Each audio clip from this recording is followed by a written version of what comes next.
Welcome to SEPSA Talk.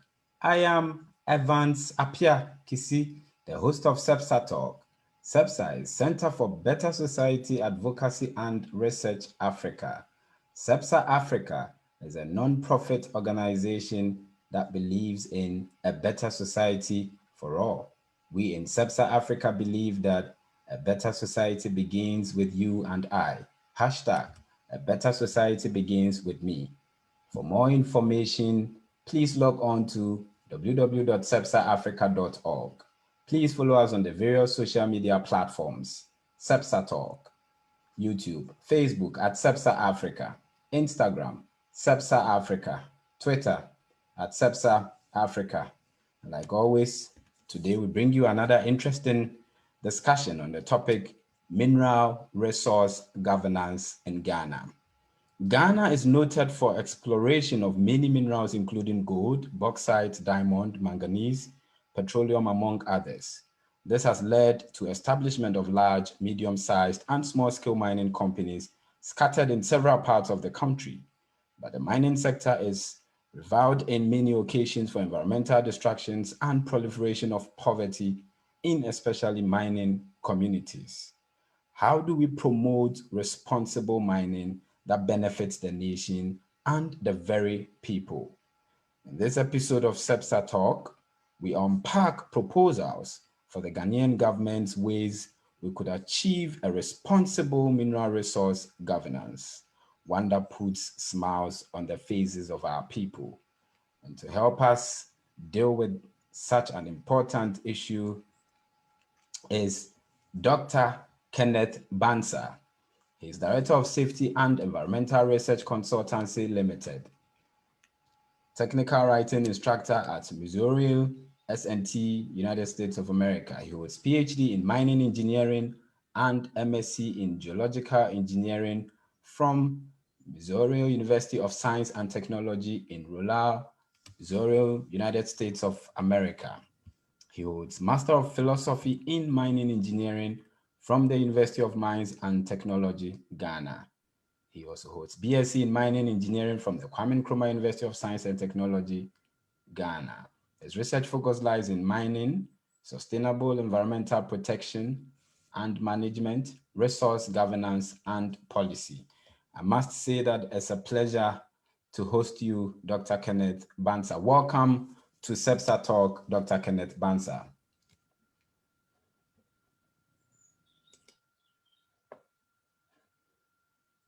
Thank you, Evans. Great. So it's a delight to host you, sir. And I must say that we are also streaming live on Facebook at SEPSA Africa. And those of you who follow AK Mensah, I'm sure he's sharing it on his wall together with others who would be doing so. To our fellow SEPSarians, we thank you for making time with us once again. And we apologize for the delay in time. So, Doc, we'll begin right away. And if you don't mind, if you just briefly, if you could kindly take our audience, briefly through what mining is, what are the various minerals in the country, and then what do you think are the socioeconomic contributions of mining to the nation?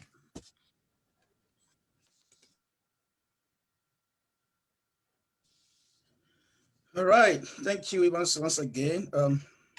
And my greetings to everybody who is listening or watching. Okay, so basically, if we talk about mining, it's about using technology to extract minerals or metals from the ground, okay, in an environmentally safe manner in order to benefit society. So we can be talking about the mine of gold, diamond, bauxite, salt, limestone, manganese in Ghana. So these are some of the things that are extracted from the soils of Ghana, okay? And they are predominantly, in fact, Ghana is one of the most endowed countries in terms of mineral resource base. Almost everywhere you dig in Ghana, you are likely to find a mineral there. So Ghana is heavily endowed. Now, extracting these minerals are expected to benefit society, like I said. Unfortunately, we have had problems with extraction activities and then the impacts of the revenue from the mineral sector. So basically, I'll be looking at it in terms of the cost of mining to the society. All right, that's where I would like to take it from, and then try to bring in the issues of the environmental costs or as part of the socioeconomic aspect so that we can have a fair representation or balanced discussion on the subject. Okay. So you have, for example, let's take Takwa, in the western region or southwestern Ghana, which is heavily endowed with gold. And the land in over there actually belongs to the chiefs, right? The chiefs of the area. However, the gold that is located in the land is not vested in the chiefs, it's vested in the Republic of Ghana. So it's a government that owns the gold in the land. What it means is that the gold belongs to everyone in Ghana. Every single person, whether born or unborn, has a share in that mineral resource base. Okay. Now, if a company comes in to mine this gold, or if a company shows interest in extracting this gold in the land, they have to go through certain processes. Government documentation, which we have regulations about them, go through environmental permitting, secure the mining licenses or permit in order to allow them to mine. Okay. As part of the processes, there's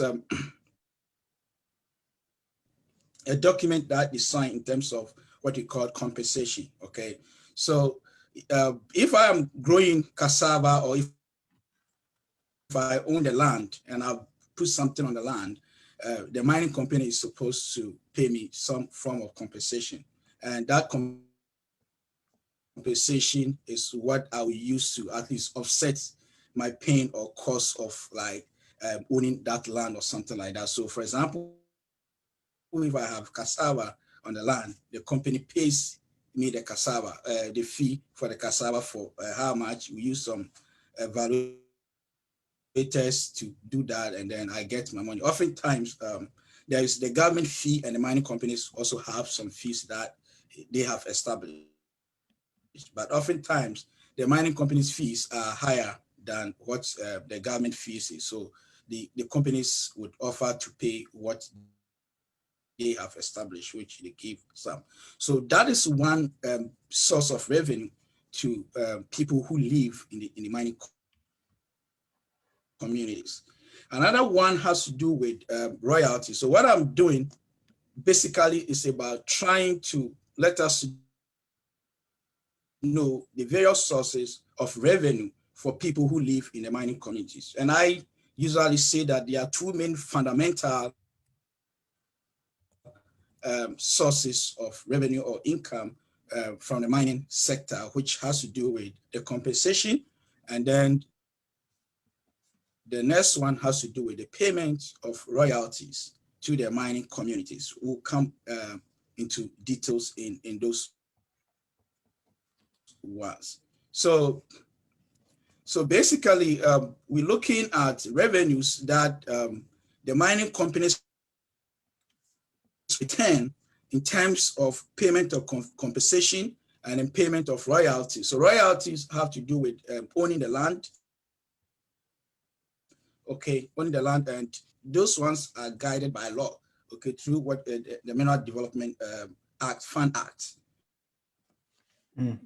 So the Mineral Development Fund Act stipulates how much the percentage of money that must be returned to the mining communities for research and development, etc. It also has its own problems that I think subsequently we'll be talking about. So these are the two fundamental sources of revenue. Unfortunately, these sources of revenue are not able to balance the cost of mining.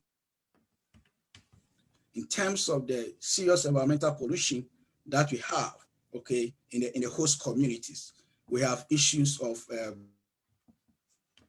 heavy metals, discharge of sediment, etc., that leave significant footprint even in long term after the mining has elapsed.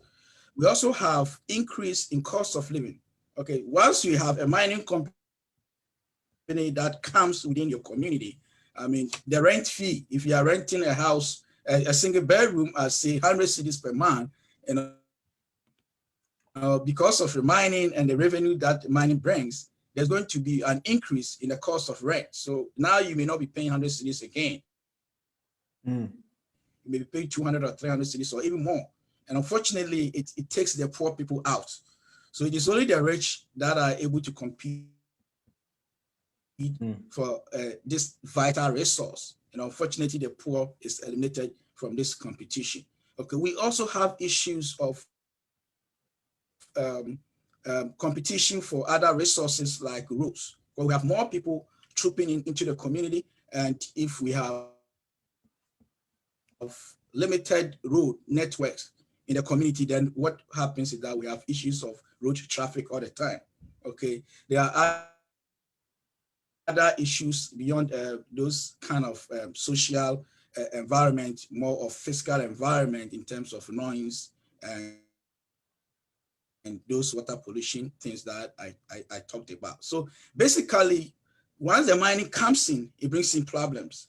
Okay, and these problems are supposed to be offset by some of this income that we are supposed to have. You know, this revenue that we are supposed to have in the community to improve our socioeconomic life. But unfortunately, these compensations and then the royalties that are generated are not enough or sufficient in order to balance the equation. So all the time you find the mining communities poorer, you know. Wow, interesting. And in fact, some of the mining communities are the poorest communities. And sometimes people think that even leaving the gold or the diamond or the bauxite in the soil, you know, would be better than the mining it, you know, because they have lived there for several years or many years, and yet they benefit nothing from the mining. So basically, that is a summary I can give. We can go into much details later on. Absolutely. Thank you very much. Please, if you can work on your internet a bit for us, there seems to be some break. Yeah, but thank you very much for that summary. So I have two quick follow-up questions for you on that. So you say that this is very clear.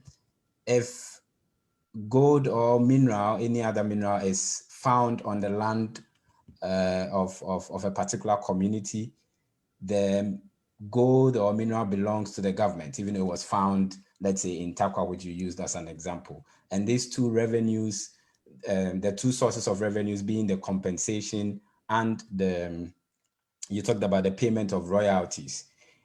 I know the payment of royalties is usually determined by the government. And so, but I'll ask a question on that. But before that, for the compensation, who determines that? And so will it not be the fault of the communities? I mean, the residents of the communities, who determines this compensation? Is it determined by the mining companies, or is it determined by the residents themselves, or is it determined by the owner of a particular farm? And why do they peg it so low that it's not able to, you know, balance the cost of mining?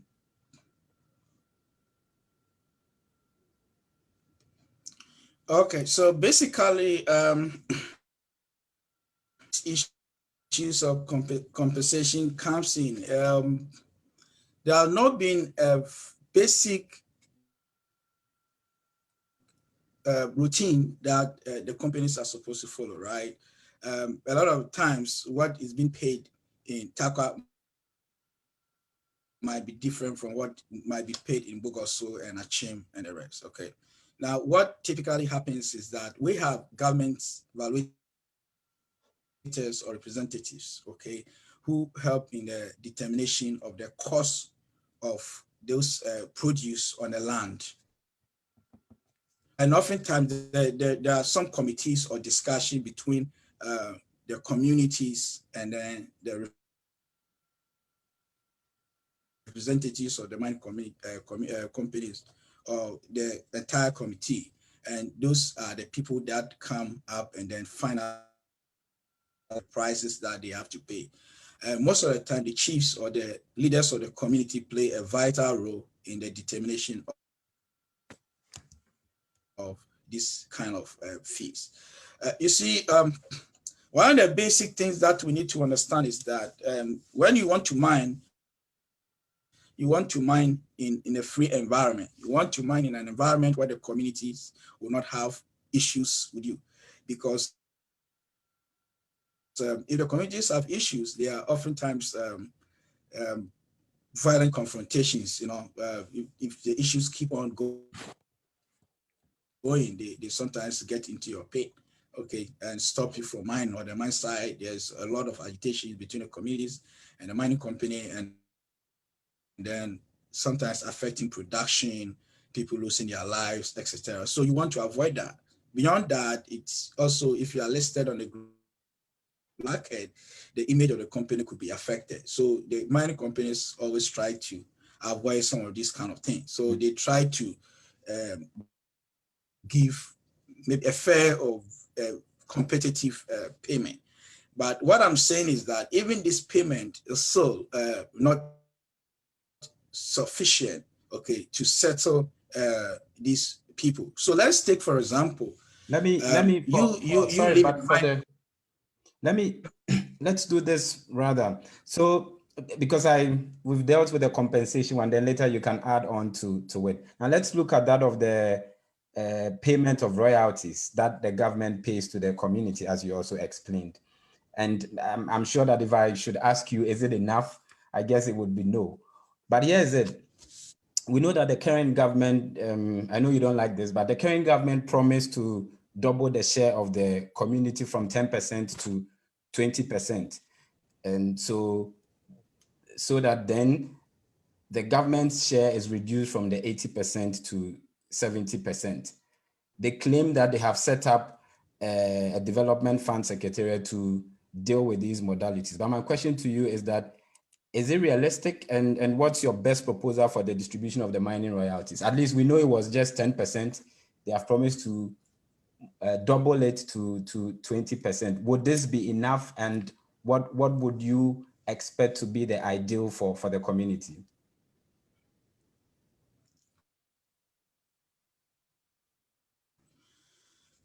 This is somehow tough question, but I'll try to answer it. Now,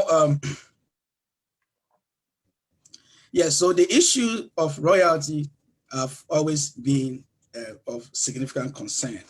Now, if you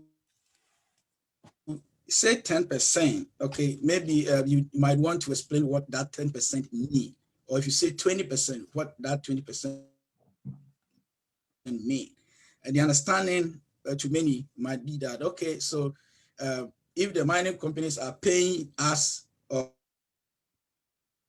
the government this amount or generated a revenue of say $100,000, and 10% or 20% of that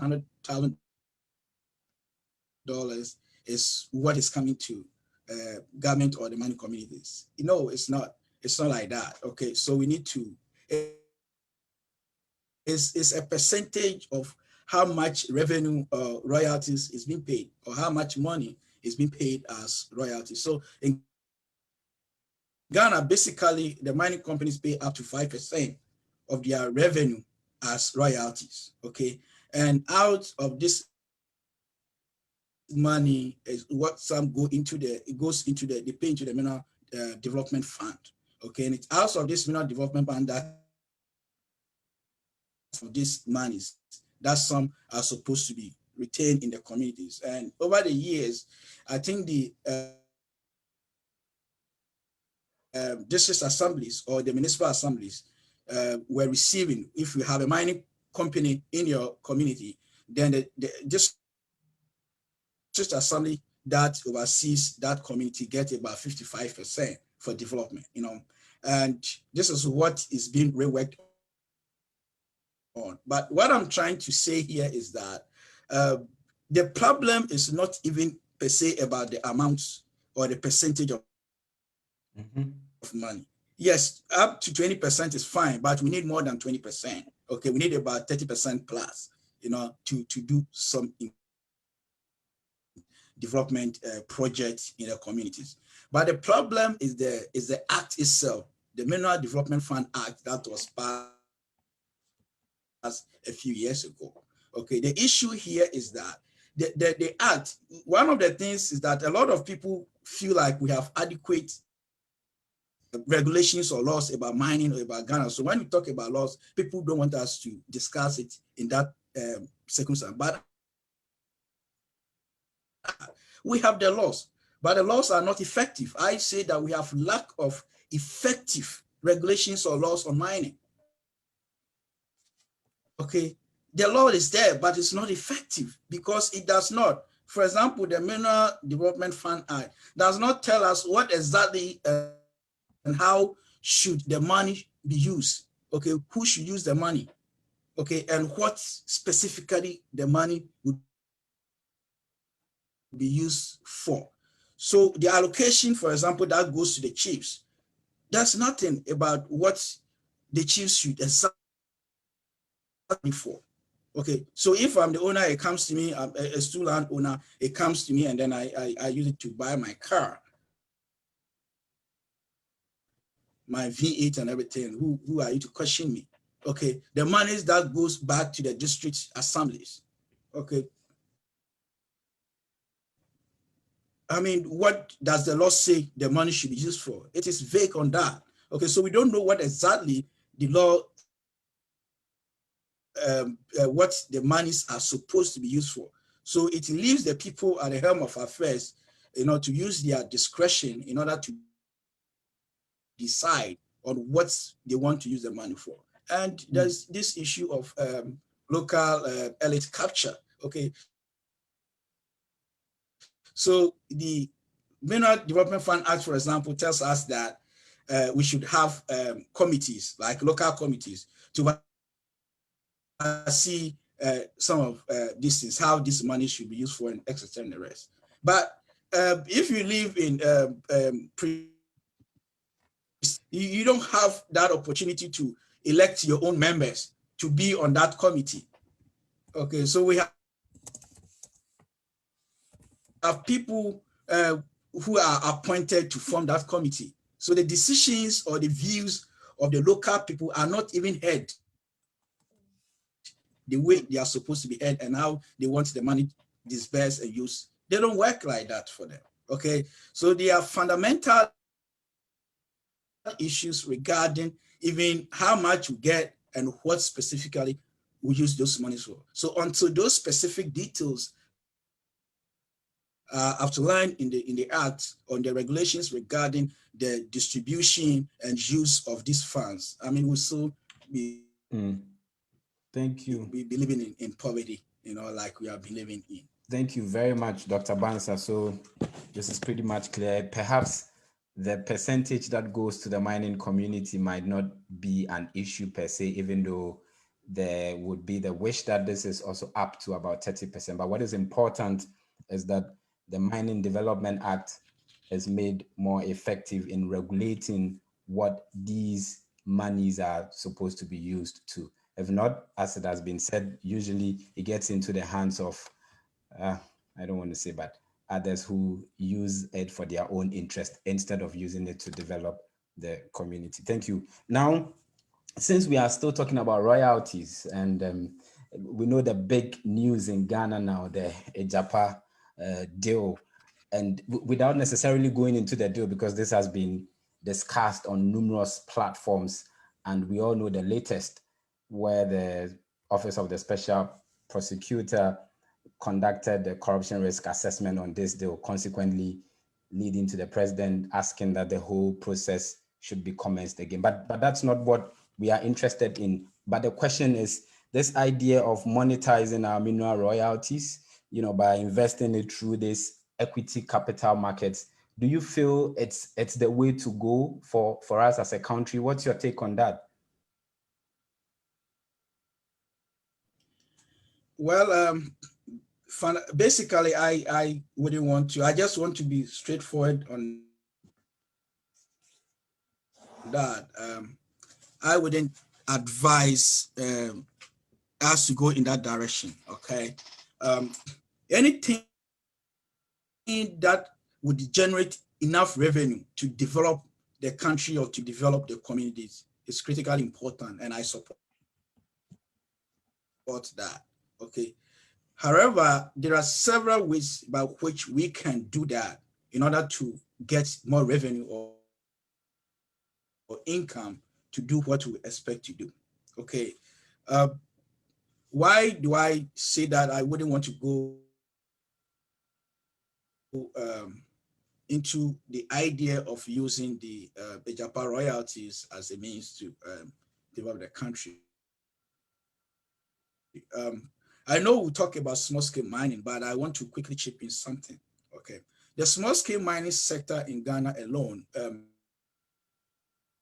generates over the years, been consistently generating more than 1 billion US dollars in terms of revenue. Okay. And these are more of official records. A lot of small scale mining revenues are missing, what the export and everything, by illegal routes. So we are not able to account for that. If we are to plug all these holes and then putting together, I can assure you that we may be generating more than 2 billion, 3 billion dollars from small scale mining sector alone. So I hold the view that why don't we rather look at trying to improve the small scale mining sector, have strong oversight responsibility in that sector, and then work on processing techniques and safety and environmental performance such that we can generate more revenue from small scale mining and then redirect those revenues into the communities, right? It looks more like the small scale mining sector affect the lives of the people in the community more positively than even the large scale mining of gold, etc. So there are several alternatives that we can do. Recently, I was talking about government looking at, yes, we have gone into state mining before and it failed. Can we look at the problems why the state mining failed? If we're able to identify the problems and then put in alternative means of dealing with that, then we go into state mining and then do our own mining and generate revenue for people, for our people, right?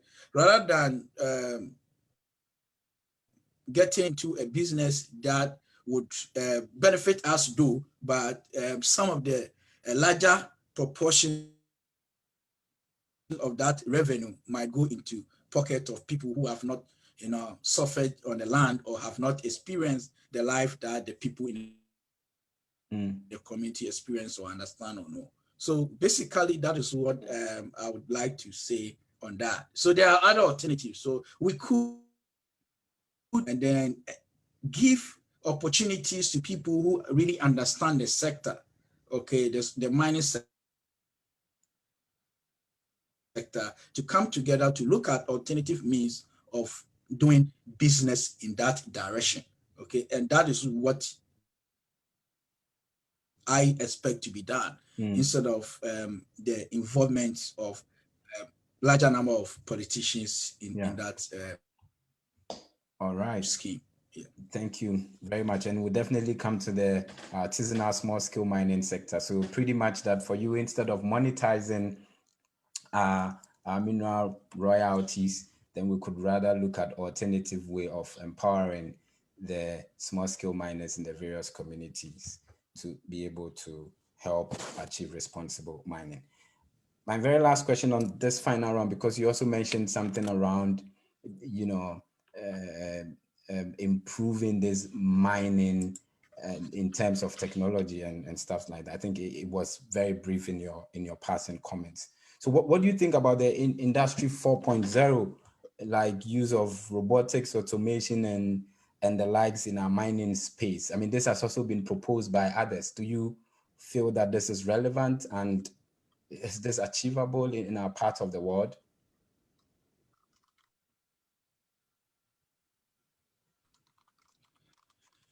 Yes, I do not disagree with people who suggest addition of technology in mining to improve the mining sector. Okay, but there are pros and cons of using technology. If we are using technology in order to mine safely, then that's fine. Okay, to improve the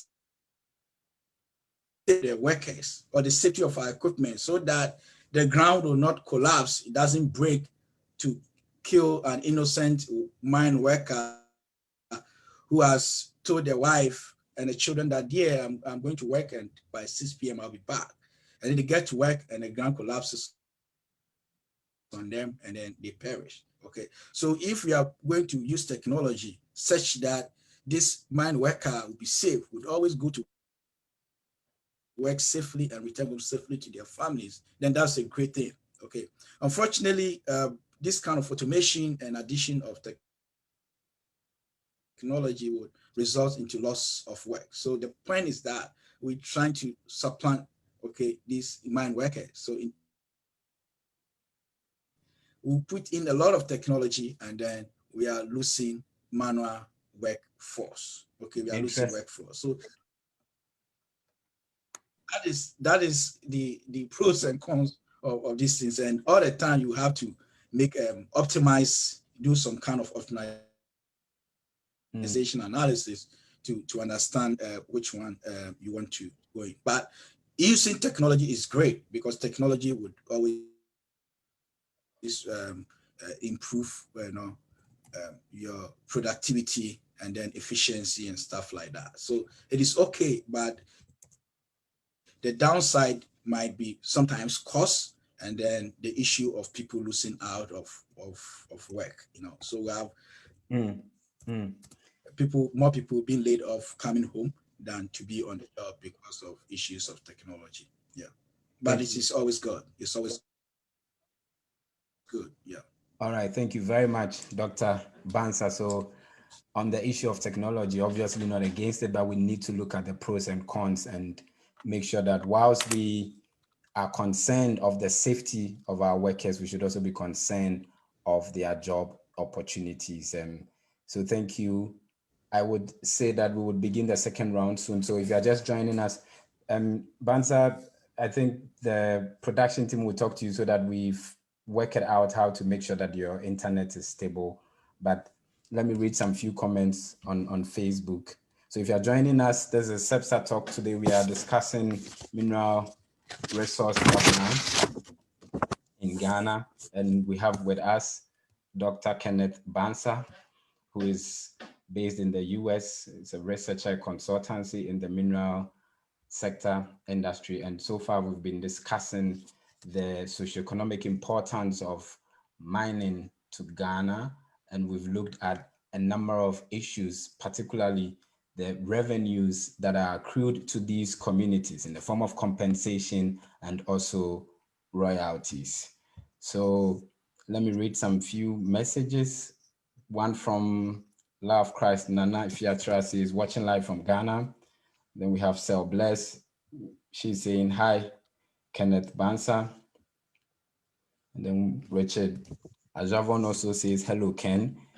Yeah, so viewers, please keep your comments coming if there are any questions. In the second round, we would look at our very own artisanal small-scale mining. And I must say that our guest has already given us a clue about also the fact that he in a way supports more of the small-scale mining, because this is where majority of Ghanaians are involved. And we've had this discussion also before on this show, where our guests have always called for a way to streamline the small-scale mining sector in order to help benefit the greater majority of Ghanaians.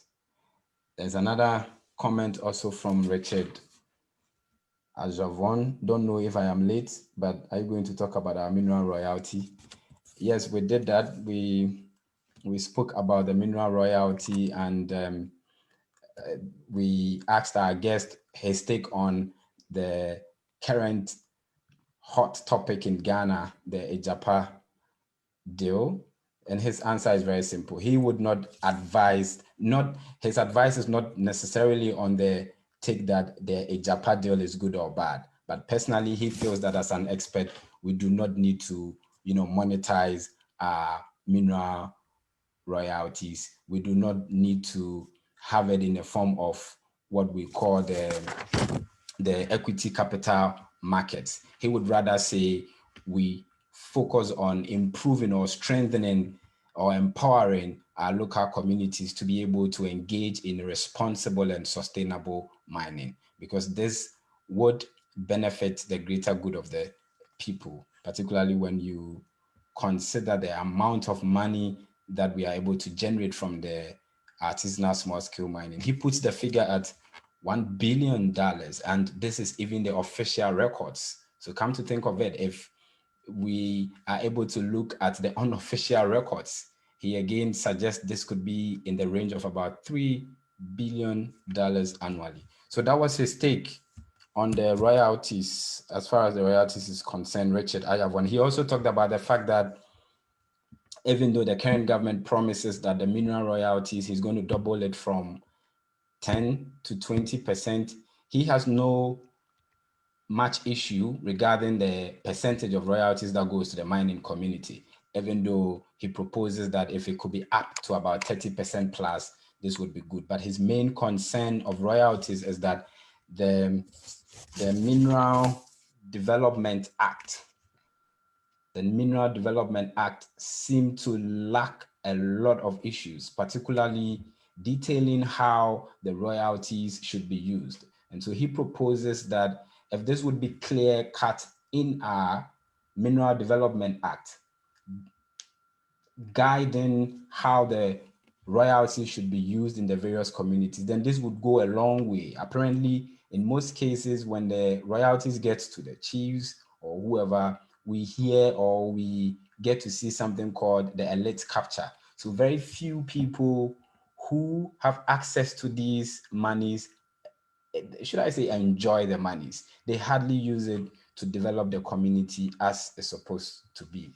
So we'll bring him on board. We are still trying to work on technical issues so that we'll be able to bring Kenneth on board, and then we will then look at artisanal small scale mining in the next few minutes before we end the SEPSA talk. So please keep your comments coming if you're just joining us.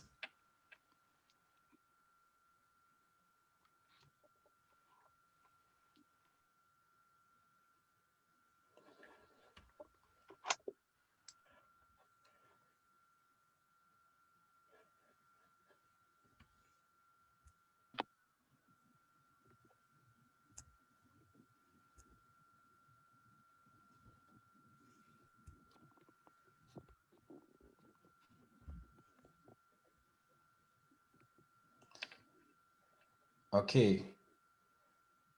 Right. So welcome back again, Dr. Kenneth Bansa. Welcome back again, Dr. Kenneth Bansa. Right. So maybe before we start or we begin again with Dr. Bansa, I don't know. I thought I had AK Mensa on the line. He wanted to give some comments on the royalties. Albert, can you please hear me? Yeah, I can hear you.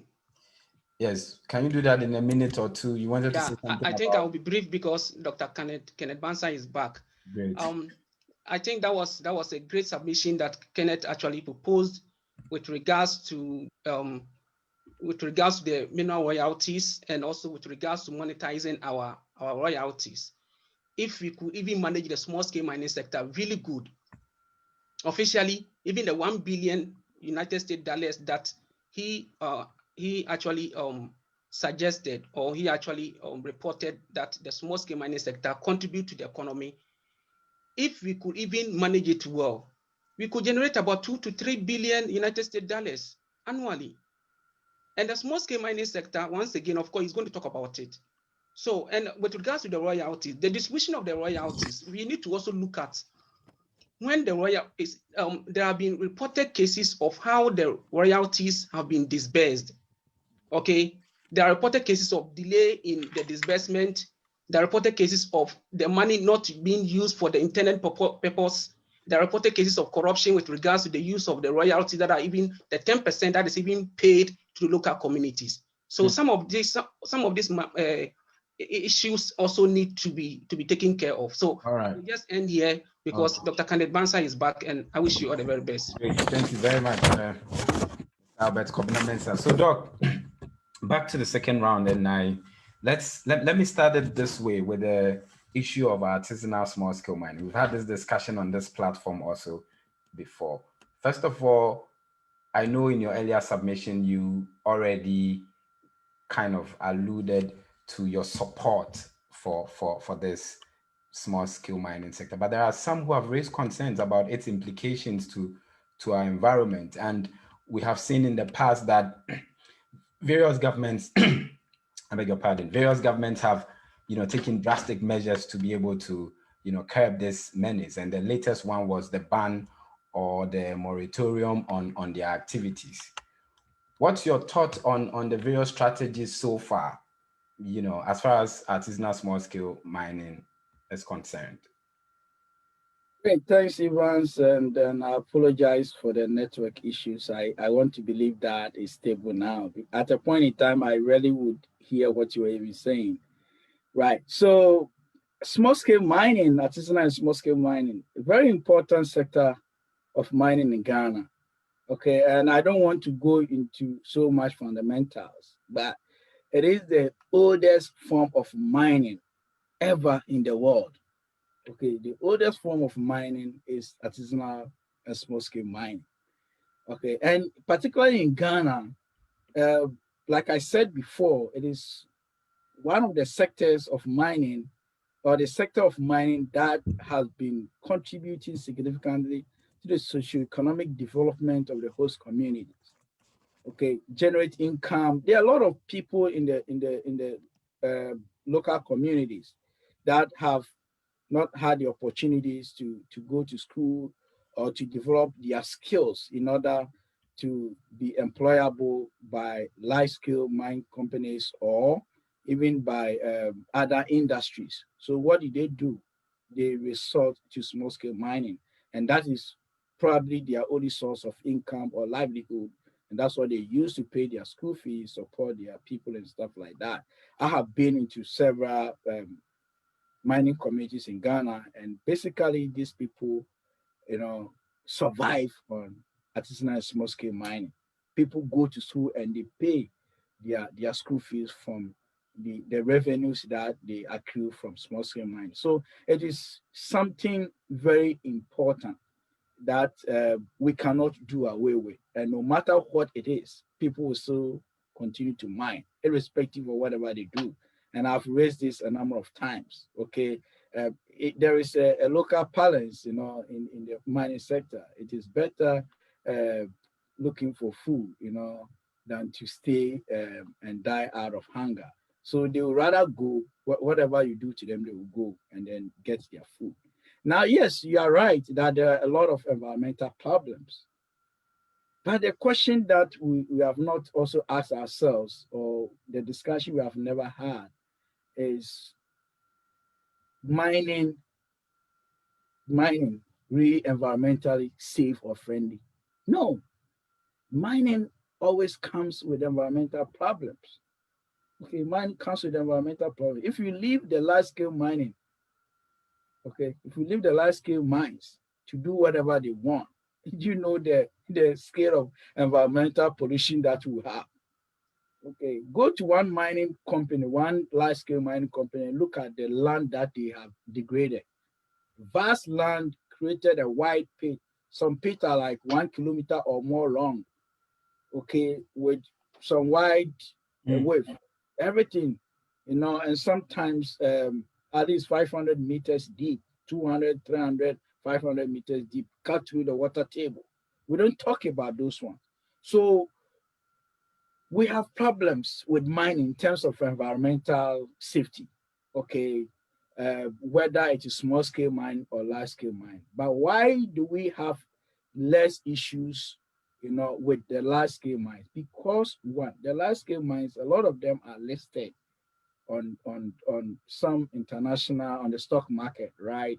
Beyond that, in Ghana, for example, we have what we call the Chamber of Mines, and there are member companies. So if you are a member company like Newmont, Ghana Gold, for example, is a member of the Chamber of Mines, okay? And the Chamber of Mines is an advocate, and they help, okay, to discuss these kind of problems in mining, and they help to, oversee some of the activities of the mining companies. We also have the Minerals Commission, the Environmental Protection Agency, etc. And most of the attention have been on the large scale mine at the neglect of the artisanal small scale mining sector. So you realize that the large scale mines have more control or oversight than the small scale mining sector. We cannot have that strong oversight that we have on the large scale mines on the small scale mine sector, but we can do something small. For example, when you want to do large scale mining, you go through environmental impact assessment. And environmental impact assessment is basically about outlining the potential impact of your mining activities on the community, host community, and the environment in general, and then coming up with mitigations. How would you address these problems? Okay. And then once you have all those things in place, and then the EPA and Minerals Commission evaluate all these kind of things, and they think that yes, you can mine and mitigate the problems, then they give you the go ahead to mine. In the small scale mining sector, there's nothing like that. Okay, recently I was speaking with one of the officials of the EP, and I said, you guys can begin to look at even a mini environmental impact assessment process for small scale mining. Okay, so if I want to be a small scale miner and I'm going to get a concession over here, my concession is about 1 kilometer away from River Pra or some stream, but maybe 500 meters or these meters away from community and this kind of monument or cemetery or anything. Okay, what are my potential impacts on these artifacts or communities or objects in the environment? Okay, I don't have to go through that strict process that is given to the large scale mine, but develop something small for me so that I identify the potential impact of my small scale mining on the environment and the community. And then I come up with mitigations. And then once my mitigations are strong enough and they are quite representative and are able to solve the problem, you give me the go ahead to mine. So there are fundamental issues. We cannot do away with this. Let me stop you for a moment so that later I would ask that question, those fundamental issues that you feel should be addressed in order to improve or enhance responsible and sustainable small scale mining. But something you said interestingly, which has also been said here, that you can never stop galamsey or small scale mining, as you even supported it with a proverb, I should say. But so my question now to you is, others are also proposing that at least we should have some forms of alternative livelihood programs to train the youth into other ventures such as farming or, I don't know, carpentry, beekeeping, what have you. What's your take on that? Do you also feel that we shouldn't waste our time because we cannot stop galamsey, or you feel if these alternative livelihood programs are put in place that we could address this menace a bit? My main problem with this small scale mining sector in Ghana and mining in general is the issue of discussing important reforms, without people who understand the subject.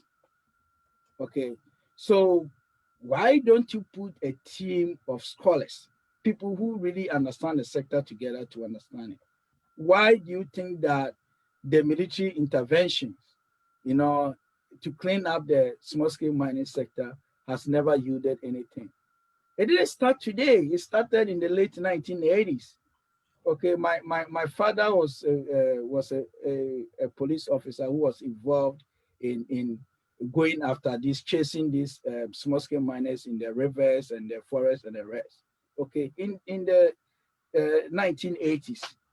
Okay, and yet the people are still mining. Okay, how many times have these military interventions resulted in the death of people, and even those officials who are pursuing the small scale mining also dying as a result of those pursuits. Okay, so no matter what it is, the small scale mining will thrive. Now somebody will say that, oh, so you are saying that uh, small scale mining will thrive irrespective of whatever it is. So we should allow it to thrive, and then we'll try to draw some dichotomy or some kind of similarities to maybe armed robbery. So the fact that we cannot stop armed robbery means that we should let it go on. No, we are not saying that. We are saying that it is an activity that can benefit the society. It's an activity that can benefit the community. So why don't we drive our attention? It is not illegal to extract what has been given to us by God. No. Why did God put those things in the soil? Okay. But we have to look at a means to extracting this kind of resource. And that is critically important. And we can do so in a safe manner. Thank you. So hold on, so that I think that I'll allow you now later if I read one comment. There's a question here, but I really like what you said, that I mean, one can't compare the case of the armed robber to that of small scale miners. I mean, absolutely, as you put it. I mean, this is an activity that can benefit, the greater majority of the people. So I'll come to you and ask you the big question. So what proposals would you suggest that should be put in place to make sure that we achieve responsible and sustainable small scale mining? But there's a question here. It says from Papa Shu, Dr. Bansa, the small scale miners are given EPA permits before they are allowed to mine. Under what basis does the EPA issue out such permit? This is something as a nation we need to look into. Are the small scale miners given permits before? This is a very controversial thing, right? But what I can say is that the small scale miners don't do environmental impact assessment. Okay, they don't do that. And like I said, I recently spoke to an official of the EPA about that, and the simple answer was that we did not anticipate the scale of small scale mining, the current scale of small scale mining. We thought that it was just basic things and that we didn't have any enactment around that. So maybe it is about time we look at coming up, and I encourage them to quickly look at that, and if they needed our help, we could contribute to drafting something for them. But there are a lot of things that go wrong. Once you pass some of these things, they give you documentation and those kind of things, to bear in mind. Yeah, but on your earlier thing, I didn't finish my submission. Yes, I was going to come to that, so that I allow you to. Okay, that's fine. How, I mean, your proposals, ways that we could ensure that small scale mining is made responsible and also sustainable. But there's another one from Papa Shu. I think it's a contribution. He says that small scale gold production in the last 4 years has been at an average of $2 billion per annum. It would interest you to know that the Minerals Commission collates its data from the licensed gold exporters and PMMC manually. Thus, there has been very serious discrepancies in their figures from that of the customs. And yeah, so I guess he was adding on to the $1 billion annually that we talked about and even added to. Yeah, so those are even the official records. There are problems with official records, right? And discrepancies. And then there are also a lot that goes in the illegal route. And if we are able to plug all those loopholes and put all together, we should be doing more than $3 billion, a year from small scale mining sector alone. Okay. Great. This looks promising. So let's come to the point you were making that I chipped in. So what's the way forward as far as small scale mining is concerned? Okay, so I'll take it from the socioeconomic perspective first. You would agree with me that there are some statistics around, okay, in terms of what population is involved in the small scale mining sector. In the large scale mining sector, records from the Ghana Chamber of Mines, in 2019, suggest that the large scale mining sector employs roughly about, I think, 10,000 people. That's the direct workers, and we have other indirect employees. And this is about the member producing companies. So like the Newmont, the Ghana Manganese Company, and the rest. Okay, and I think in the year before was roughly about 10,000. So let's say, for example, we are putting the contractors and all those people together. Then we are talking about, let's say, 20,000 or 30,000. But when it comes to the small scale mining sector, we have estimates of about 1 million people who are involved in the small scale mining. So in terms of the workforce, the small scale mining sector employs far larger than the large scale mines. Now, research that we have conducted also suggests that every artisanal miner on the average supports about 4 family members. Okay, so we have about 4 million plus people that the licensed small scale mining sector, employ. So we have, let's say, like 5 million. And then we have also estimate that says that as much as twice the number of people who engage in the licensed small scale mining are engaged in galamsey. Okay, so what it means is that we are looking at a population of about close to 10 million or around 10 million who depend on artisanal and small scale mining sector. So can you imagine? That's a lot. Yes, can you imagine coming up with interventions, what I call sustainable interventions, that would help to promote the small scale mining sector in order to benefit more people? Okay, I made a presentation at the University of Michigan some years ago, and I said that small scale mining sector is could be used as a tool to remove poverty in a lot of the communities in Africa. The only two competing activities, agriculture and then small scale mining. If you move agriculture, you come to small scale mining. Okay, so why don't we focus on trying to improve that small scale mining sector? What are the problems of the small scale mining sector that we talk about? One has to do with water pollution. And what is it? Letting people on the loose to mine in our rivers and waterways. Can we do away with that? Yes. How? Okay. Involve the community, stakeholders. Okay. Don't just sit in Accra and put people together and then put soldiers and police and the rest together. No, don't do that. Okay. Use what you call a deliberative approach. Involve every person in every stakeholder. Who are the stakeholders? And that is what will move out. So what we are practicing now at the moment is what we call management, mineral resource management, or environmental management. We are promoting resource governance, okay, environmental governance. That is where we are driving at. And that is the language I speak now. I don't speak management. If you are managing, that's what you see somewhere and then put some people together and say, go and do this. But if you are using resource governance, then you bring in all these kind of stakeholders who are the local communities, not only the chiefs and elders of the community, but the people on the ground. Okay, the farmer must be involved in the decision-making process. If you're establishing a committee, put the local people on the committee. Okay, put the local people on the committee, put the police on the committee, put the chiefs there, the elders there, put them there, put the assemblyman or assemblywoman on the committee. Okay, put the poor farmer, the fisherman on that committee.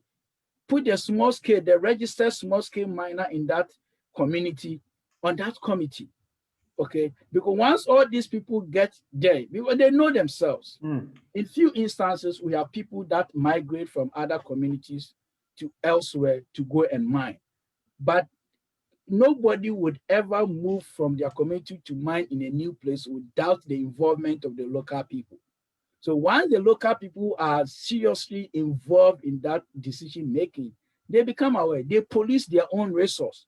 So using the local people to police their own resource is what we call a deliberative approach that involves what it's a process in the resource governance thing that we have been preaching. Okay, rather than putting people together from elsewhere and then getting into a community, if you send Operation Vanguard to dump him, where did they know? Which part of the forest did they know? They'll go there, yet people will still be mining the forest because there is no locals who are involved in the process that will directly know where the people are mining, mining. You get what I mean? This is a very good point, and yes, sounds like those are very this is a very good point, and sounds like you are giving clue, right? Oh yes, I mean there are a lot of people who are. As I sit here, I know from here, where I know people even mine in Ghana. Okay, and those kind of things. I don't want to talk about the corrupt practices. That one, everybody, even a child yet to be born in Ghana, knows that there's some kind of corruption. Sometimes these miners, make phone calls through some people, make some arrangement. They get to know that these military people are coming. They leave their site. They come and sweep there, and then they go back to mine and those kind of things. People using mining in the night, okay, to evade these security forces and the stuff like that. Sometimes top politicians, members of parliament and the rest getting involved in the negotiation between these military people and then the small scale mining. Those are things that I don't want to get involved in. Absolutely. Those are like issues of morality and moral decadence and those kind of things. But in looking at interventions that could be very useful, okay, so involve these local people in terms of the resource protection and governance, right? Beyond that, what is another problem with small scale mining? The license processes. Okay, we research has shown that these small scale miners recover roughly about 30% of the gold. So let's say that we are mining, you extract, and then you crush, you grind, and then you apply whatever it is to get the gold out of the rocks. You are able to, after all the sweat and all the pain and all the money, you're able to get 30%. Where does the 70% goes? It goes into the waste stream, right? And I'm not saying that you'll be able to recover 100%. No. Okay, no system is perfect or efficient. So you lose something. But can we recover up to about 80%? Yes, we might be able to do that. Okay. And then we lose about 20% or something, or recover more. All right. And the small scale miners do not have the technology, the advanced technology to recover more of this. So what happens is that the large scale mines, I wrote a paper on that, the large scale mines, some of the large scale mines, not all of them, would buy the tailings, the waste from these small scale miners, and then use their advanced technology to work on these tailings, the waste, and get more gold. So you remember that you would notice that the person who did not suffer so much gets more than the person who has suffered, right? And they buy the tailings at very cheap prices and things like that. Of course, to the small scale miner, it might be a lot of money when they buy those waste rocks from them, but the large scale miner gets more. So I propose that there could be a central processing plant or system. Okay, we might not be able to get a processing plant for each of uh, the sites, okay, of the small scale miner, but we can put a centralized processing plant somewhere where the small scale miners are directed into those areas. Okay. And at that location, you have the EPA, the Minerals Commission, all those officials and everybody about mining at that center. So that if I need any permit, I don't need to wait and then go and sign a permit in 3 months or 1 year. But I can have an on-site person who would rapidly sign something for me to produce what I need to produce. Okay. At that side, you can have a revenue expert there, somebody from the Ghana Revenue Authority office there, right there. And then we know, okay, we are extracting, this person passes their rocks through our processing plant. This is how much you are getting out of the gold. And then the divisions or whatever it is that the formula that we have, whether government is retaining 30% and giving 50% to the miner and retaining 20% into the communities or whatever. We'll go by that plan, in order That's to. now, if you could hold on at that point for me, but I must say that this was going to be one of my questions. We are really behind time, but this is a very brilliant point, and I need to acknowledge that it's in one of the manifestos. I'm not too sure which party stated that, but there's plans to have this mini processing plants to improve the metallurgical recovery of the mine ore that you talked about. And I also would assume that if government would take charge of this to be able to take that from the small scale miners, I think this would be a win-win situation for both government and the small scale miners. We have one, before I come to you to finish up regarding your proposals, you've already mentioned two fundamental issues that could help to improve the small scale mining sector. But we have one, Henry Osei, who would want to contribute to the program. Mr. Osei, can you please hear me? Yes, I can hear you clearly. Great. Go ahead, please. I hear you have some contributions to make. Yeah, definitely. First and foremost, I'm the Director of Research for the Chamber of Bullion Traders, Ghana, which handles both gold exporters, small-scale miners, banks. The membership comprised of all this, and even those who are giving out services to the small-scale industry. So we have quite a huge number under this particular chamber. Nice. Association of Gold Exporters of Ghana. Then we changed the name in order to expand our membership. What we need to know, first and foremost, is that as a country, we need to really invest in the small scale sector for us to be able to accrue the maximum benefit from it. From May 19th, 2020 to 31st October of this year, our figures that we collected, we sat down the GRA, and it was like, okay, small scale miners are not paying anything. The country is not benefiting from it, which is not true. So we decided that, okay, there's a withholding tax of 3% on every small scale gold production in this country. And we decided that since the GRA are not in the position to go and collect these monies, we as the chamber will take it upon ourselves with our members to collect. And it will interest you to note that from that period, we have collected 140 million Ghana cedis for the GRA. 140 million Ghana cedis for the GRA. And it didn't take the effort of the government. It didn't take the effort of soldiers putting guns on the heads of small-scale miners to pay. But it took our effort to be able to collect this much for the state. And the target is by December of this year, by the end of December, we should be able to what? Collect 200 million. Looking at it critically, when it comes to, we are talking about value addition and other things. But the main thing we forget is value addition starts from the human being, the one operating as a small scale miner. And we have about 1 million people. It's not a matter of putting all of them bundled up in UMAT on a one-day workshop and issue them with certificate.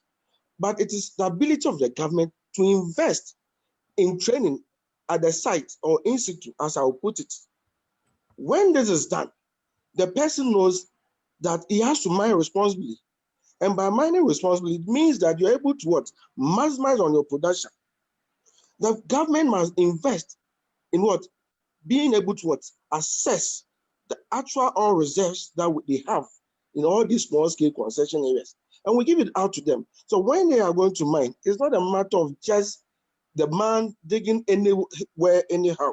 But that is where the environmental issues come into place. And now in the world, when you mine responsibly, you are able to even get more than 10% on the world gold price. That is the practice now. And other countries have started and they are benefiting from it. So the government must look in, we must have that policy of training them and attaching mineral engineers, geological engineers, mechanical engineers, surveyors, and what have you, at those various sites, so that they will help them, even when it comes to record keeping. They will be, well, now, when we collect the money, we give it to the GRA and BOG. Then what we do is, at the end of the month, we need to state each particular miner and the amount that he has paid, adding up to the total amount that we paid to the GRA. And the GRA is supposed to issue them with what do you call it? The withholding tax certificate. As we speak now, that thing has not been formalized, but the collection is ongoing. The data of the miners who are paying is still ongoing, but they are even yet to be issued those certifications. So these are the things that will really help the industry. But I think Dr. Branson made an issue about having one particular processing plant. For the sake of time, Mr. Ose, maybe I should ask you just one question, because I think you made a very fundamental point here, which is also dear to us. You say that you're calling on government to invest in small scale mining and invest the human capital. Your main area of concern would be that the training sessions, right? Yes. But you also said that at the moment there are some training sessions, but it's more of a one-day workshop and then that's it. So what was done in the past? It was only when the ban was in place that was carried out. Oh, okay. Wow. But being on the field and being in the classroom, as Dr. Bansa will say, there are two different things altogether. Different things altogether. You need to be there to understand, so that when you are training them, you can actually do the right thing for them. Great. I have been training miners and others for over 10 years when I was in government service as a public servant, and it's based on that experience. But coming to the centralized processing plant, we have done it before. In 1999, the World Bank made provision for us. I was in Boga, then transferred to Boga to train the miners. They put one processing plant there in Boga, another one in Asankagua. But you know, the suspicions of these miners made it very, very difficult for them to bring their ore to the plant for it to be processed. So there are other ways of doing it without actually, well, they always want to keep that level of confidentiality in their operations and what they get. But at least being on the foot with them before, I know there are other ways we can go about that everybody will have this, it's all processed. The management without the other party getting to know exactly what they are getting from their end. But it all boils down to education. And if we're able to do it for the human capital, it's so important. We have invested in human capital and it is paying off over the years. The government can do it. In our private capacity, we've done it. And the government can also do it. And it will pay off more than even giving them just basic equipment to work. It will not, the mindset is not changed. Very well, very well. I think we would have to end it here with Mr. Osei. Thank you very much for that contribution, I think that it's pretty much clear that training is very, very important to help improve responsible and sustainable small scale mining. I think either that of the NPP or the NDC's manifesto, one of them captures that. And I hope that they do not, it's not just rhetoric or business as usual, but it's something that they would take serious, because this would help the miners, as has been said by Mr. Ose. Thanks for the practical insight into small scale mining. So, Dr. Banter, our time is really fast spent. So if you can, you've already made about 3 fundamental points, talking about the deliberative approach and of course also the central processing unit. And I like one point which you also mentioned earlier on about putting experts together, in terms of not just having some people sit in the capital to make rules that should be implemented in the mining sector. So what else in about a minute or two? I know you have a lot to say. Let me say 5 minutes more. What else do you think could be put I thought we had more time to talk about this. We can never exhaust all the discussion. Absolutely. But you deal with the very important points. Okay. So I think Henry said a lot of the things. I know him very well. He says some about the education and training, which is very important, because some people who engage in the activities do not even understand the ramifications of the activity. So understanding, what they do and the impact that it can have. And of course, you see, when it comes to training, it's also about using people who really understand. The fact that you have studied mining engineering does not mean that you can train a small scale miner or train someone to become a small scale miner. The fact that you have studied environmental engineering or environmental management or whatever it is does not mean that you can train somebody on environmental systems or performance in the small scale mining sector. The small scale mining sector is a special sector that you need to understand that sector. You need to observe and understand, sometimes get involved in the activities in order to suggest practical measures to dealing with the problems. Okay, so when you talk about education, it's not about just putting people together and then just putting them in a classroom somewhere and then getting some teachers around the world or globe to teach. Then another thing that will not also work, no matter what it is, will be the military thing. We need to avoid that. It will never work. It is about just a waste of government resource. Okay, no matter what it is, it will never work, because somebody might be working somewhere in their own cocoa farm, you never know, and their soul would mine. Okay.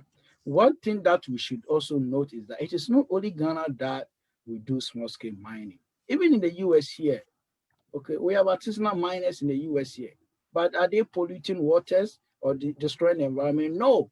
Why? Because we have effective regulations.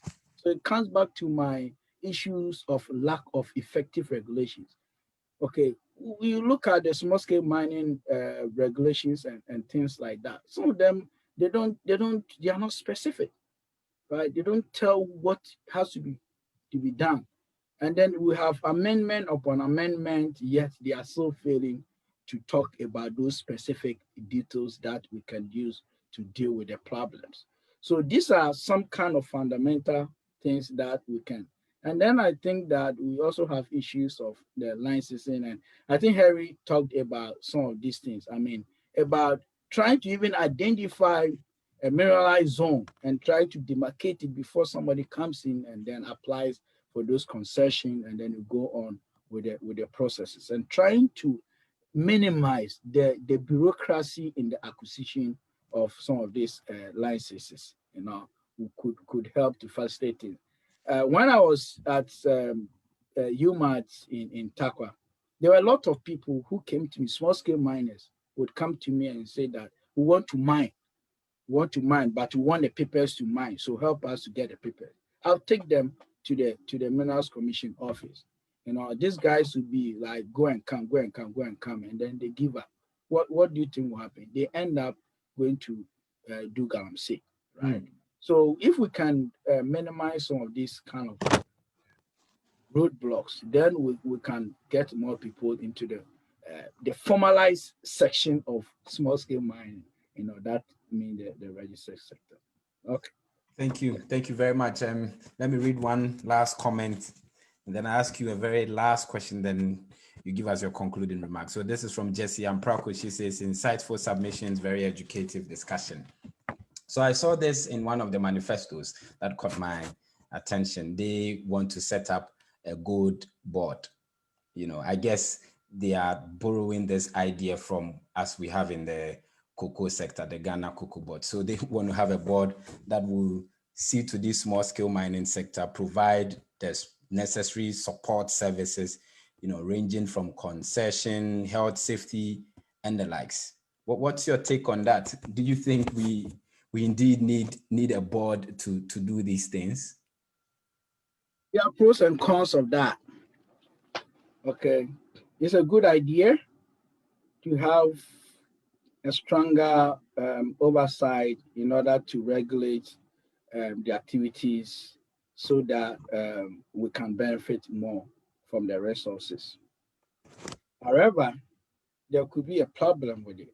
The problem is that we have existing institutions such as the Minerals Commission that has backed by law, okay, to oversee responsible mining in Ghana.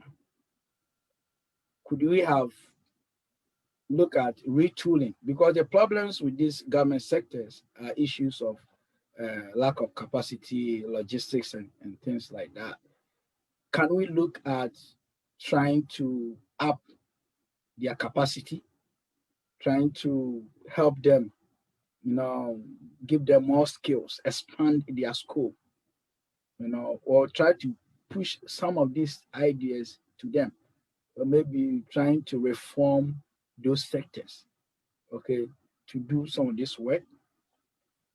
Can we look at the Environmental Protection Agency, which also have something to do with the mining, to help solve the environmental problems aspect?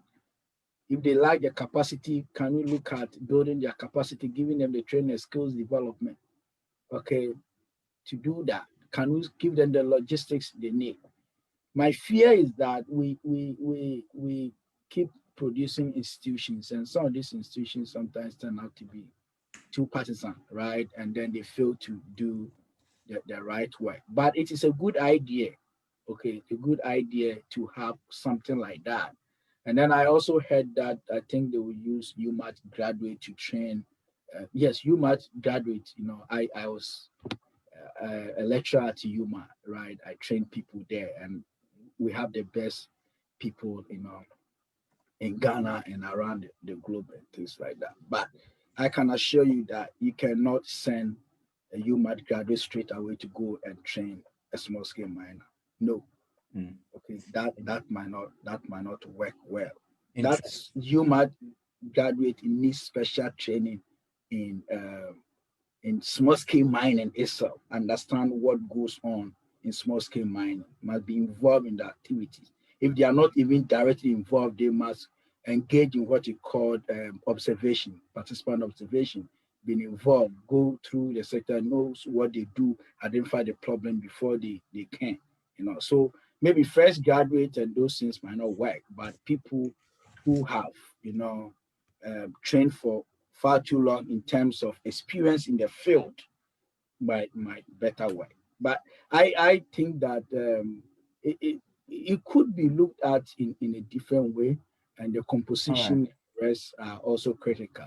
So depending on how they put those team together, the membership of the board together, and the activities, if it's made a bit clearer, maybe we understand and can speak to specific issues. But it has pros and cons, because there could be a potential conflict between what the Minerals Commission do and then what the board might also be doing. So maybe there could be a clear-cut distinction between what specifically the board will be doing and then what the Minerals Commission. Absolutely. It's wonderful listening to you. We could go on, but unfortunately, time is up. And I really like what you said. I need to reiterate that this has also become a habit in Ghana. We are quick to immediately establish institutions when there are already existing ones that could be resourced to address some of these problems.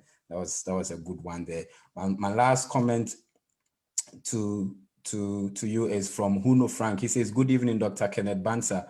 Please, have you sent a proposal to EPA with this good idea?"